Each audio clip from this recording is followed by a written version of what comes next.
रामायण का हिंदू धर्म में एक विशिष्ट स्थान है। मनुष्य जाति के जीवन और उनके कर्मों का विशेष प्रकार से रामायण में विवरण दिया गया है। इसमें भगवान राम और माता सीता के जन्म एवं जीवन यात्रा का वर्णन है। हम में से अधिकांश लोगों को रामायण की कहानी पता है, लेकिन इस महाकाव्य से जुड़े कुछ ऐसे भी रहस्य हैं जिनके बारे में लोगों को जानकारी नहीं है। आज हम आपके सामने रामायण से जुड़े ऐसे ही 13 रहस्यों को उजागर करेंगे। ऐसा माना जाता है कि मूल रामायण की रचना ऋषि वाल्मीकि द्वारा की गई थी, लेकिन कई अन्य संतों और वेद पंडितों जैसे तुलसीदास, संत एकनाथ इत्यादि ने भी इसके अन्य संस्करणों की भी रचना की है। हालांकि प्रत्येक संस्करण में अलग अलग तरीके से कहानी का वर्णन किया गया है, लेकिन मूल रूपरेखा एक ही है। नंबर 1, रामायण के हर 1000 श्लोक के बाद आने वाले पहले अक्षर से गायत्री मंत्र बनता है। गायत्री मंत्र में 24 अक्षर होते हैं और वाल्मीकि रामायण में 24,000 श्लोक हैं। रामायण के हर 1000 श्लोक के बाद आने वाले पहले अक्षर से गायत्री मंत्र बनता है। ये मंत्र इस पवित्र महाकाव्य का सार है। गायत्री मंत्र को सर्वप्रथम ऋग्वेद में उल्लिखित किया गया था।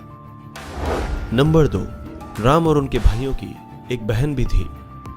श्री राम के माता पिता एवं भाइयों के बारे में तो प्राय सभी जानते हैं, लेकिन बहुत कम लोगों को यह मालूम है कि राम की एक बहन भी थी जिनका नाम शांता था।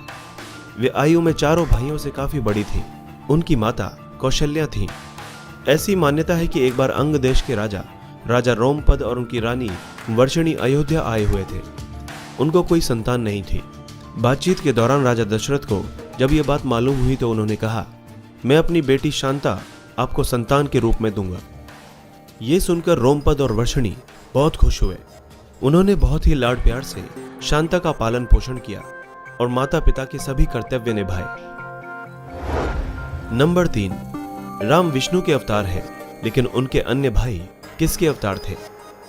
राम को भगवान विष्णु का अवतार माना जाता है, लेकिन क्या आपको पता है कि उनके अन्य भाई किसके अवतार थे? लक्ष्मण को शेषनाग का अवतार माना जाता है, जो क्षीर सागर में भगवान विष्णु का आसन है, जबकि भरत और शत्रुघ्न को क्रमशः भगवान विष्णु द्वारा हाथों में धारण किए गए सुदर्शन चक्र और शंख शैल का अवतार माना जाता है।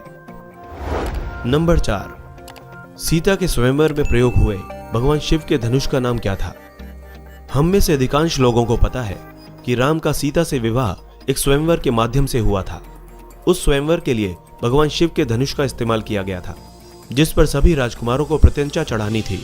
लेकिन बहुत कम लोगों को पता होगा कि भगवान शिव के उस धनुष का नाम पिनाक था।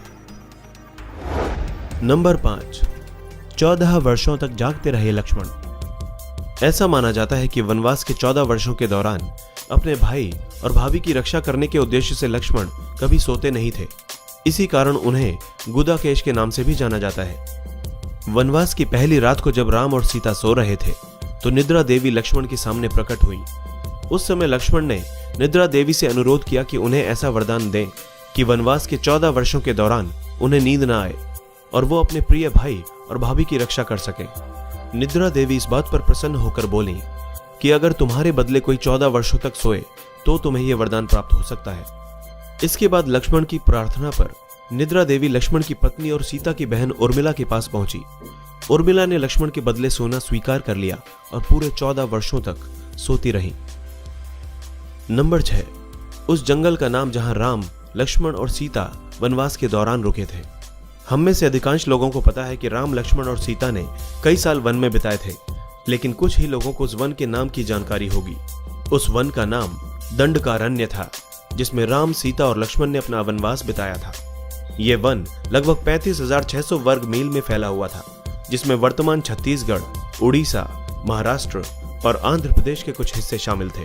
उस समय यह वन सबसे भयंकर राक्षसों का घर माना जाता था, इसीलिए इसका नाम दंडकारण्य था, जहां दंड का अर्थ सजा देना और अरण्य का अर्थ वन होता है। नंबर 7, लक्ष्मण रेखा का वर्णन वाल्मीकि रामायण में नहीं है। पूरी रामायण की कहानी में सबसे पेचीदा प्रकरण लक्ष्मण रेखा की घटना है, जिसमें लक्ष्मण वन में अपनी झोपड़ी के चारों ओर एक रेखा खींचते हैं। जब सीता के अनुरोध पर राम स्वर्ण हिरण को पकड़ने और मारने की कोशिश करते हैं तो वो हिरण राक्षस मारीच का रूप ले लेता है। इस घटना के संबंध में अज्ञात तथ्य यह है कि इस कहानी का वर्णन ना तो वाल्मीकि रामायण में है और ना ही रामचरितमानस में, लेकिन रामचरितमानस के लंका कांड में इस बात का उल्लेख रावण की पत्नी मंदोदरी द्वारा किया गया है। नंबर 8, रावण एक उत्कृष्ट वीणा वादक था। इस बात की पुख्ता जानकारी है कि रावण एक बहुत ही बड़ा विद्वान था और उसने वेदों का भी अध्ययन किया था। लेकिन क्या आपको पता है कि रावण के ध्वज में एक प्रतीक के रूप में वीणा होने का कारण क्या था? क्योंकि रावण एक उत्कृष्ट वीणा वादक था, जिसके कारण उसके ध्वज में प्रतीक के रूप में वीणा अंकित थी। हालांकि रावण इस कला को ज्यादा तवज्जो नहीं देता था, लेकिन उसे यह वाद्य यंत्र बजाना बहुत पसंद था। नंबर 9, आखिर कुंभकर्ण 6 महीने तक क्यों सोता था? रामायण में वर्णित है कि कुंभकर्ण लगातार 6 महीनों तक सोता था। वो सिर्फ एक दिन खाने के लिए उठता और पुनः 6 महीनों के लिए सो जाता था। लेकिन क्या आपको पता है कि कुंभकर्ण को सोने की आदत कैसे लगी? एक बार एक यज्ञ की समाप्ति पर ब्रह्मा कुंभकर्ण के सामने प्रकट हुए और उन्होंने कुंभकर्ण से वरदान मांगने को कहा। यह देखकर इंद्र को यह डर सताने लगा कि कहीं कुंभकर्ण वरदान में इंद्रासन न मांग ले। इसलिए उन्होंने देवी सरस्वती से अनुरोध किया कि वो कुंभकर्ण की जीवा पर बैठ जाएं, जिससे वो इंद्रासन के बदले निद्रासन मांग ले। इस प्रकार इंद्र की ईर्ष्या की वजह से कुंभकर्ण को सोने का वरदान प्राप्त हुआ। नंबर 10, नासा ने भी स्वीकारा राम सेतु के अस्तित्व को। रामायण की कहानी के अंतिम चरण में वर्णित है कि राम और लक्ष्मण ने वानर सेना की मदद से लंका पर विजय प्राप्त करने के लिए एक पुल का निर्माण किया था। ऐसा माना जाता है कि यह कहानी लगभग 17,50,000 साल पहले की है। हाल ही में नासा ने श्रीलंका और भारत को जोड़ने वाले एक प्राचीन मानव निर्मित पुल की खोज की है और शोधकर्ताओं और पुरातत्वविदों के अनुसार इस पुल के निर्माण की अवधि भी रामायण महाकाव्य में वर्णित पुल के निर्माण काल से मिलती है। नासा के उपग्रहों द्वारा खोजे गए इस पुल को एडम्स ब्रिज कहा जाता है और इसकी लंबाई लगभग 30 किलोमीटर है। नंबर 11, आखिर क्यों राम ने लक्ष्मण को मृत्यु दंड दिया? रामायण में वर्णित है कि श्री राम ने ना चाहते हुए भी जी जान से प्यारे अपने छोटे भाई लक्ष्मण को मृत्यु दंड दे दिया था। आखिर क्यों भगवान राम ने लक्ष्मण को मृत्यु दंड दिया था?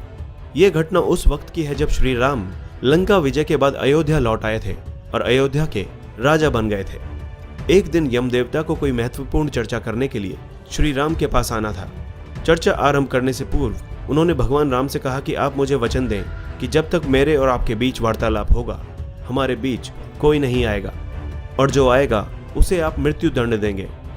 इसके बाद राम लक्ष्मण को यह कहते हुए द्वारपाल नियुक्त कर देते हैं कि जब तक उनकी और यम की बात हो रही है वो किसी को भी अंदर न आने दे, अन्यथा वे उसे मृत्यु दंड दे देंगे। लक्ष्मण भाई की आज्ञा मानकर द्वारपाल बनकर खड़े हो गए। लक्ष्मण को द्वारपाल बने कुछ ही समय बीतने के बाद वहां पर ऋषि दुर्वासा का आगमन होता है। जब दुर्वासा ने लक्ष्मण से अपने आगमन के बारे में राम को सूचित करने के लिए कहा तो लक्ष्मण ने विनम्रता के साथ मना कर दिया। इस पर दुर्वासा क्रोधित हो गए तथा उन्होंने संपूर्ण अयोध्या को श्राप देने की बात कही। लक्ष्मण ने शीघ्र ही यह निश्चय कर लिया कि उनको स्वयं का बलिदान देना होगा ताकि वे नगरवासियों को ऋषि के श्राप से बचा सकें, और उन्होंने भीतर जाकर ऋषि दुर्वासा के आगमन की सूचना श्री राम को दे दी। अब श्री राम दुविधा में पड़ गए क्योंकि उन्हें अपने वचन के अनुसार लक्ष्मण को मृत्यु दंड देना था। इस दुविधा की स्थिति में श्री राम ने अपने गुरु वशिष्ठ का स्मरण किया और कोई रास्ता दिखाने को कहा। गुरुदेव ने कहा कि अपनी किसी प्रिय वस्तु का त्याग उसकी मृत्यु के समान ही है, अतः तुम अपने वचन का पालन करने के लिए लक्ष्मण का त्याग कर दो। लेकिन जैसे ही लक्ष्मण ने यह सुना तो उन्होंने राम से कहा कि आप भूल कर भी मेरा त्याग नहीं करना। आपसे दूर रहने से तो यह अच्छा है कि मैं अपने वचन का पालन करते हुए मृत्यु को गले लगा लूं। ऐसा कहकर लक्ष्मण ने जल समाधि ले ली।